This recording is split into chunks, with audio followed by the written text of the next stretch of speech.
Well, my fellow brothers and sisters, peace be with you in the name of the Lord Jesus Christ. My name is Ben. I'll welcome you to the Restored Ephraim Publications channel.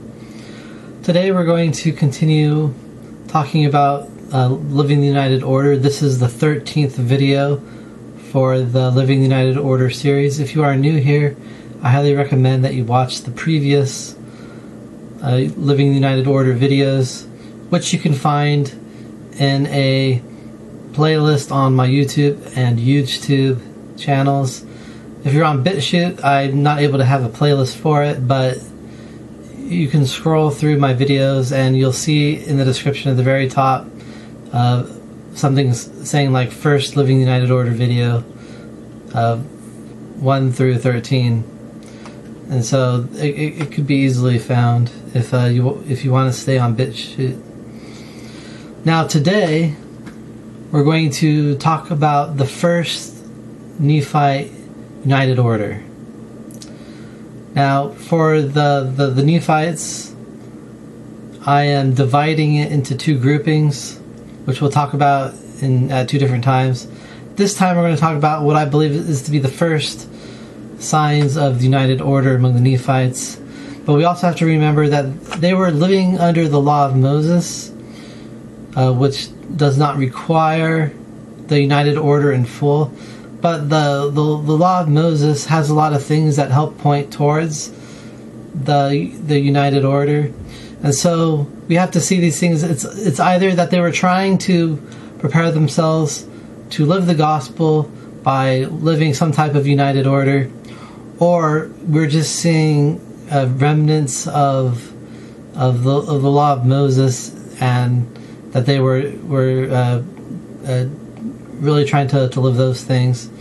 And so we don't know for sure if this first United Order stuff among the Nephites was actually a United Order, or if they were just practicing using the requirements of the law of Moses. But either way, it's interesting to look at because it helps provide more detail on the United Order. And so let's go ahead and get started. First, I would like to read 2 Nephi chapter 1 verse 21 in the Book of Mormon. It says, "And now that my soul might have joy in you, and that my heart might leave this world with gladness because of you, that I might not be brought down with grief and sorrow to the grave, arise from the dust, my sons, and be men, and be determined in one mind and in one heart, united in all things, that ye may not come down into captivity." So this is Lehi telling his sons about how they should live. And you see it says some things that are pretty the same with concepts about the United Order. He says, he tells them to be determined in one mind and in one heart, united in all things.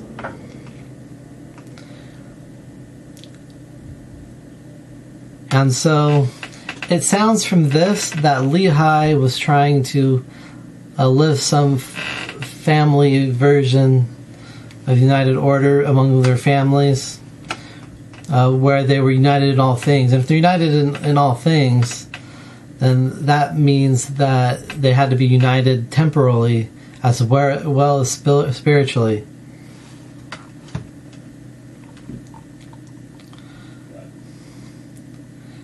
Now, from what I can gather from the Book of Mormon, it looks like the Nephites went in a cycle where they would be living something similar to the United Order, or they would be living a type of United Order, and then they would become prideful because of all the prosperity they would become because of it. Then they would begin to separate themselves into different classes, and then be turned to wickedness, and then the Lord would judge them. Then they'd repent, and they would start living the United Order things again, and then they'd get prideful because of all the prosperity, and then they'd become full of wickedness and break apart into classes, and the Lord would bring destruction on them. That they would repent. And so this is a cycle, and this is one section that it sounds like where we can see their decline from it, and also the desire of the prophet to bring them back to the correct way. And this is Jacob chapter 2, 12, verse 21, in the Book of Mormon. It says, "And now behold, my brethren, this is the word which I declare unto you, that many of you have begun to search for gold and for silver, and for all manner of precious ores, in the which this land, which is a land of promise unto you and to your seed, doth abound most plentifully. And the hand of providence hath smiled upon you most pleasingly, that you have obtained many riches. And because some of you have obtained more abundantly than that of your brethren, ye are lifted up in the pride of your hearts, and wear stiff necks and high heads, because of the costliness of your apparel, and persecute your brethren, because ye suppose that ye are better than they. And now, my brethren, do ye suppose that God justifieth you in this thing? Behold, I say unto you, nay, but he condemneth you. And if ye persist in these things, his judgments would speedily come unto you. Oh, that he would show you that he can pierce you, and with one glance of his eye he can smite you to the dust. Oh, that he would rid you from this iniquity and abomination, and oh, that you would listen unto the word of his commands, and let not this pride of your hearts destroy your souls. Think of your brethren like unto yourselves, and be familiar with all, and free with your substance, that they may be rich like unto you.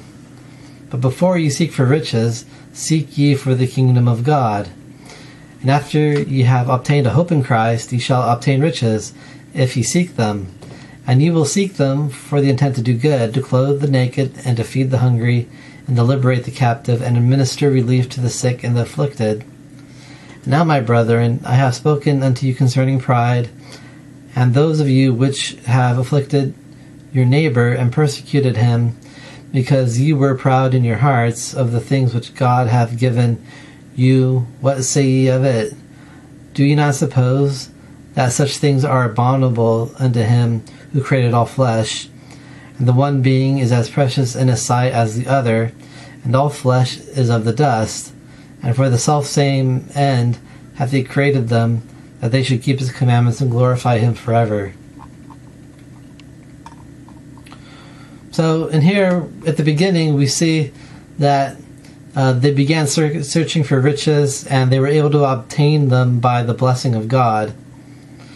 But because because some people obtained more than others, those people who obtained more began to be prideful, and they began to wear more expensive clothing, and they began to persecute those who were poorer than them, because they thought that they were better than them because they were able to get more. And the Lord rebukes the prophet here is rebuking them for this, and he says that think of your brethren like unto yourselves, and be familiar with all, and free with your substance, that they may be rich like unto you. So that is about. He's telling those who are richer than others that they need to be think of their brethren like themselves, and be free with their substance, so that they can become rich too. Also, there's a really good verse here right after, which says, "But before you seek for riches, seek ye for the kingdom of God." And so, if you truly want to be rich, you have to build the kingdom of God, because the true riches comes from obedience to the Lord. And what is the kingdom of God? That is establishing a united order system, where that is the system that the kingdom of God will be based on. And when we obtain that system, then we'll all become rich. And even if there is poor, they'll still become rich because we have all things in common with Christ, and everyone will have everything that they need.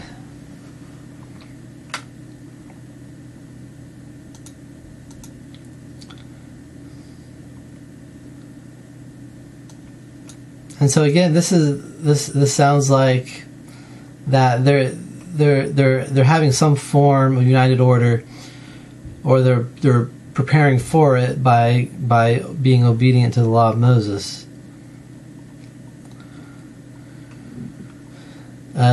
Next, we turn to Mosiah 18, verse 8 in the Book of Mormon. It says, "And it came to pass that he said unto them, Behold, here are the waters of Mormon, for thus were they called.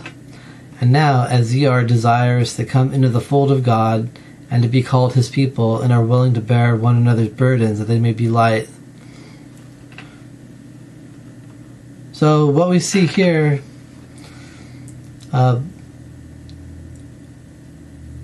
Mormon is telling the people that not Mormon, I mean the water, telling the people to be baptized in the waters of Mormon.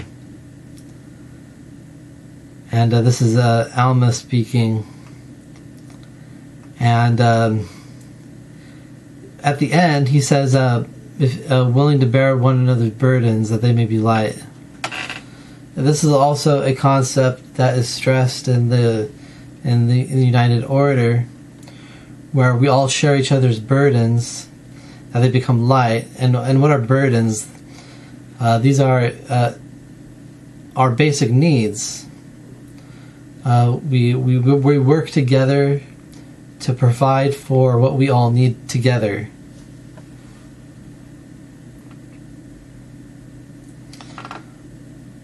Also in Mosiah chapter 18, but in verse 21, it says, "And he commanded them that there should be no contention one with another, but that they should look forward with one eye, having one faith and one baptism, and having their hearts knit together in unity and in love one towards another." So this is another concept that is important for the United Order, where we have we become one in unity.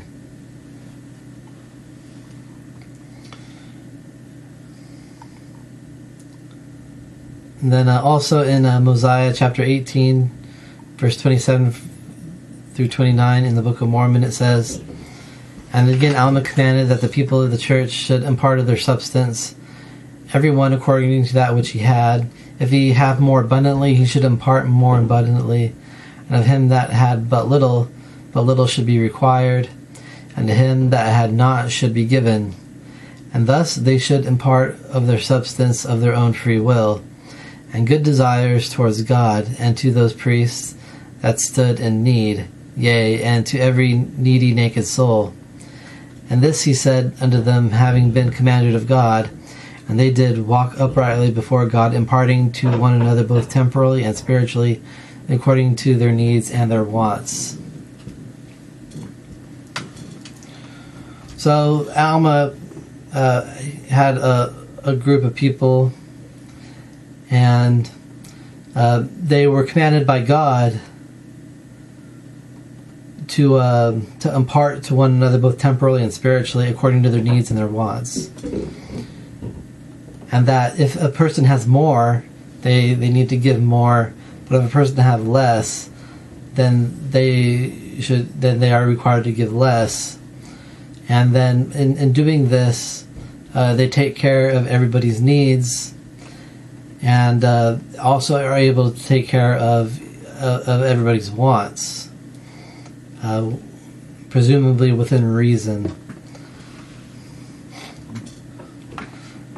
And so again, this is showing that it really sounds like they were trying to live by the United Order. Either they successfully did it, or they were just trying to live preparatory to it according to the law of Moses.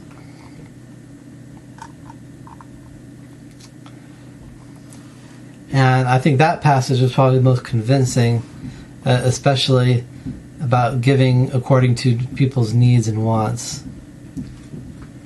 And so all these things are principles that are within the United Order. And again, we don't know whether they actually had a United Order or if living the law of Moses, it just looked like the United Order, because it's preparatory to the gospel of Jesus Christ, which requires the United Order, while the law of Moses prepares you for the United Order. But they apparently had this, again, as I mentioned, they have this cycle where they would live something like it, then get rich and prideful, and then fall and have some sort of judgment, and then repent, and so on and so on. And this was the cycle that came up to the point where Jesus Christ visited them after his resurrection. And then that is where we will talk about the second Nephite United Order, because after Christ came, they were then living under the law of the gospel and were required to have the United Order in order to keep the fullness of the gospel of Jesus Christ. But we'll talk about more of that in a couple of videos, because next time we will talk about the United Order that Jesus Christ himself set up. And I leave this with you in the name of Jesus Christ. Amen.